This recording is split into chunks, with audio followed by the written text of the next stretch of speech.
Hello friends, welcome to my channel passion for greens. आज का हमारा प्लांट है मोगरा का प्लांट, जो कि एक बहुत ही सुंदर खुशबूदार फूलों वाला पौधा है। गर्मियों में इस पौधे में खूब अच्छे से फ्लावरिंग हुई है। अब मॉनसून का सीज़न आ गया है, जो कि मोगरा के इस प्लांट की ग्रोथ करने का और इसमें फ्लावरिंग करने का बेस्ट सीज़न है। इस मॉनसून के टाइम अगर हम अपने मोगरा प्लांट पर कुछ ये ज़रूरी काम कर लेंगे तो यह बहुत ही ज़्यादा बुशी हो जाएगा। तो अगर आपके प्लांट में भी इस समय ग्रोथ नहीं हो रही या फ्लावरिंग नहीं हो रही, तो जो इन्फॉर्मेशन मैं आगे शेयर करूंगी आपके लिए वह बहुत ही यूज़फुल होने वाली है। सो इस वीडियो को पूरा देखें ताकि जो भी इम्पॉर्टेंट टिप्स मैं आपके साथ शेयर करूंगी आप उन्हें पूरी तरह से फॉलो कर सकें। और वीडियो के आखिर में एक ऐसा सीक्रेट टिप भी शेयर करूंगी जिससे आपका मोगरे का पौधा हमेशा फूलों से भरा रहेगा। तो आइए वीडियो शुरू करते हैं।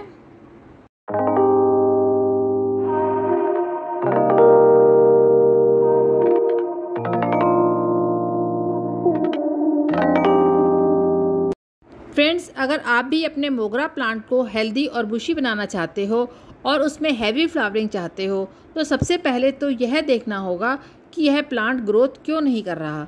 इसके कई कारण हो सकते हैं।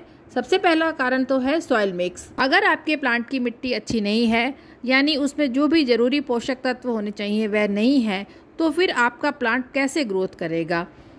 अगर आप नया प्लांट लगा रहे हैं या पुराने प्लांट को रीपॉट कर रहे हैं, तो जो भी मिट्टी आप उसमें यूज़ करेंगे वह बहुत ही हेल्दी और फुल ऑफ न्यूट्रिशन होनी चाहिए। इसके लिए आप गार्डन सॉइल 15% लेंगे, कोकोपीट 15%, रिवर सैंड भी 15% ही लीजिए और कंपोस्ट आप 50% लीजिए और बाकी 5% में आप नीम खली, फंजीसाइड और बोन मील वगैरह ऐड कर सकते हैं। अगर आप भी इस प्रपोर्शन में सॉइल मिक्स तैयार करेंगे तो यह एक वेल ड्रेन्ड सॉइल बनेगी और इसमें पानी बिल्कुल भी नहीं रुकेगा, जिससे कि जड़ों की ग्रोथ बहुत अच्छी हो पाएगी। दूसरा, यह मिट्टी सभी पोषक तत्वों से भरपूर होगी, तो पौधे की ओवरऑल ग्रोथ के लिए भी यह बिल्कुल सही रहेगी। दूसरा रीज़न है, कई बार प्लांट जो सीज़न का चेंज आता है उससे शॉक में आ जाता है। जैसे इस बार गर्मी बहुत तेज़ पड़ी है, उस गर्मी को पहले तो प्लांट ने बर्दाश्त किया। अब मॉनसून सीज़न आ गया है तो बारिश का पानी भी एक्सेस हो जाता है कई बार। तो इन दोनों ही एक्सट्रीम केसेस को प्लांट बर्दाश्त नहीं कर पाता, उसमें एडजस्ट नहीं कर पाता और शॉक में आ जाता है। नतीजन उसकी ग्रोथ स्लो हो जाती है। मोगरा के प्लांट को एसिडिक सॉइल पसंद है, लेकिन धीरे धीरे over the period of time यह सॉइल एसिडिक से धीरे धीरे एल्कलाइन होती जाती है। अगर हम टाइम टू टाइम प्लांट की सॉइल को रिचार्ज नहीं करेंगे तो भी यह प्लांट अपनी ग्रोथ करना कम कर देता है। जुलाई के महीने में मोगरा प्लांट की ग्रोथ ना करने का एक रीज़न और भी है, वह है कि बरसात में कई बार बारिश का पानी पॉट में भर जाता है और गमले की मिट्टी सौगी सी हो जाती है और ऐसी सौगी सॉइल में जड़ों की ग्रोथ प्रॉपर्ली नहीं हो पाती।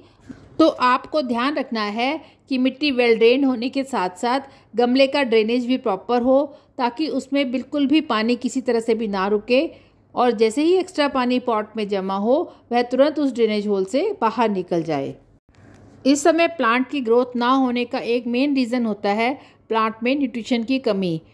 तो इसके बारे में हम आगे डिटेल में बात करेंगे। नेक्स्ट पॉइंट है कि प्लांट की प्रॉपर ग्रोथ ना होने के कारण है कि उसमें कभी कभी इंसेक्ट्स का या किसी तरह के कीड़े मकोड़ों का भी अटैक हो जाता है। बारिश के मौसम में मॉइस्चर थोड़ा ज़्यादा रहता है, तो ऐसे में कई बार प्लांट्स में छोटे छोटे इंसेक्ट्स जैसे काले काले कीड़े या एफिड्स वगैरह अटैक कर देते हैं। तो इसके लिए आप नीम ऑयल का प्रॉपर स्प्रे करते रहें। 1 चम्मच नीम ऑयल लीजिए और 1 चम्मच कोई भी लिक्विड सोप लेके उसे आप 1 लीटर पानी में मिला के पानी को अच्छे से मिक्स करके और आप अपने पौधों पर उसे स्प्रे कर सकते हैं। तो ये तो थे मेन रीज़न जिनकी वजह से प्लांट में अच्छी ग्रोथ नहीं होती। अब बात ये है कि प्लांट की मिट्टी भी ठीक से बन गई है और वेल ड्रेन्ड भी है, पानी भी गमले में नहीं रुक रहा और प्लांट में कोई इंसेक्ट्स वगैरह भी नहीं लगे, फिर भी प्लांट की अच्छी ग्रोथ नहीं हो रही, प्लांट में कलियां नहीं बन रही, प्लांट में फूल नहीं खिल रहे। तो इसके लिए एक बहुत ही पावरफुल फर्टिलाइज़र जो आप अपने प्लांट में दोगे, उसके बाद जो रिज़ल्ट आप देखोगे तो वह बहुत ही बढ़िया मिलेगा। यह दोनों ही फर्टिलाइज़र होममेड हैं और उन्हें इस्तेमाल करना भी बहुत ही आसान है। सबसे पहला जो फर्टिलाइज़र है वह एकदम होममेड फर्टिलाइज़र है और बिल्कुल ऑर्गेनिक है। यह आपके प्लांट की सारी न्यूट्रिशन को पूरा करेगा और प्लांट में ग्रोथ भी बहुत अच्छे से होगी। प्लांट में कलियां भी बनेंगी और उसमें फूल भी भर भर के आएंगे। इसे आप बहुत ही आसानी से अपने घर में पड़े सामान में से भी बना सकते हैं। इस फर्टिलाइज़र को बनाने के लिए आपको लेना है अपने किचन के मसालों में से एक ये चीज़। जी हाँ, ये जो आप देख रहे हैं ये हैं सरसों के बीज या सरसों के दाने। इससे हम एक फर्टिलाइज़र बनाएंगे जो कि बहुत ही आसानी से बन के तैयार हो जाता है और इसे इस्तेमाल करना भी बहुत ही आसान है। इसके लिए आप लगभग 20 ग्राम सरसों के दाने ले लीजिए। आप चाहें तो इस तरह के काले वाले दाने ले सकते हैं और चाहें तो पीली वाली सरसों के दाने भी ले सकते हैं। इन्हें एक मिक्सी के जार में डालकर एकदम महीन पीस लीजिए। ध्यान रखिए इसका जो भी आप पाउडर बनाएंगे वह बहुत ही बारीक बनाना है, बिल्कुल भी कोर्स या खुरदुरा नहीं बनाना।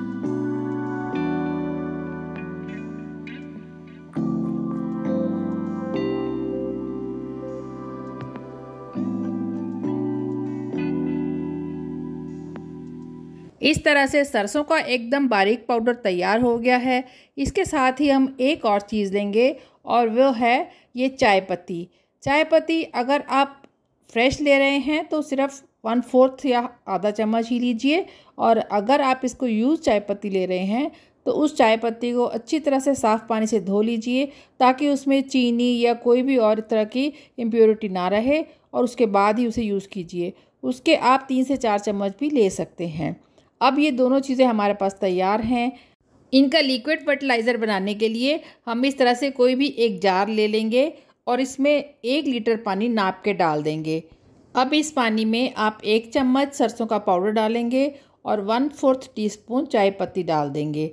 दोनों को अच्छी तरह मिला देंगे और डब्बे के ढक्कन को अच्छी तरह से बंद कर देंगे और इसे 24 घंटे के लिए किसी सेमी शेड वाले एरिया में रख देंगे। सरसों के सीड से जो हमने पाउडर बनाया है वह potassium, nitrogen, proteins, magnesium, sulphur और फास्फोरस से भरपूर होता है और प्लांट की ग्रोथ के लिए यह बहुत ही ज़्यादा बेनिफिशियल होता है। इसी तरह चाय की पत्ती में भी नाइट्रोजन की मात्रा बहुत ज़्यादा पाई जाती है। चाय की पत्ती से सॉइल में पानी को एब्जॉर्ब करने की जो कैपेसिटी है वह भी बढ़ जाती है। इस तरह से नाइट्रोजन के अलावा चाय की पत्ती में भी पोटेशियम, फास्फोरस और काफ़ी तरह के मिनरल्स भी पाए जाते हैं जो कि प्लांट की ओवरऑल ग्रोथ के लिए बहुत ही ज़्यादा लाभकारी होते हैं। इस लिक्विड फर्टिलाइज़र को यूज़ करने से एक दिन पहले आप गमले में पानी ना दें ताकि मिट्टी थोड़ी ड्राई हो जाए। फिर अच्छी तरह से उसमें गुड़ाई कर दें और उसके बाद ही आप इस लिक्विड फर्टिलाइज़र को इसमें यूज़ करें। इसके लिए जो हमने लिक्विड फर्टिलाइज़र बनाया है आधी मात्रा उस फर्टिलाइज़र की और आधा पानी लेकर उसे हम थोड़ा डाइल्यूट करेंगे और उसके बाद इसे अपने गमले की मिट्टी में अच्छी तरह से मिला देंगे। पौधे में यह फर्टिलाइज़र आप शाम के समय ही दें या एकदम अर्ली मॉर्निंग दें। दोपहर के समय इसे बिल्कुल भी गमले में ना दें। इस फर्टिलाइज़र को यूज़ करने का दूसरा तरीका है कि आप 1/4 टीस्पून चाय पत्ती ले लीजिए और 1 चम्मच उसमें सरसों का जो बीज का पाउडर है उसे मिला लीजिए। इन दोनों को अच्छी तरह से मिक्स कर लीजिए और प्लांट की जो मिट्टी है उसमें अच्छी तरह से गुड़ाई कर लीजिए। इस पूरे मिश्रण को आप गमले की मिट्टी में मिला दीजिए।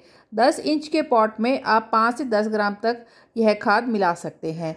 जो ये पाउडर आपने बनाया था अगर वह बच गया है तो उसे आप इस तरह से किसी भी एयर टाइट जार में स्टोर कर सकते हैं, यह ख़राब नहीं होगा।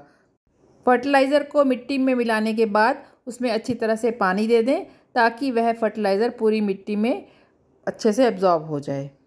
इस तरह से इस फर्टिलाइज़र के दोनों तरीकों में से आपको जो भी तरीका आसान लगे उसे आप इस्तेमाल कर सकते हैं। लेकिन एक बात का ध्यान रखिए कि एक बार इस फर्टिलाइज़र को यूज़ करने के बाद दोबारा 20 से 25 दिन बाद ही यूज़ करें, क्योंकि यह एक स्लो रिलीजिंग फर्टिलाइज़र है और अपने न्यूट्रिएंट्स को धीरे धीरे मिट्टी में छोड़ता है।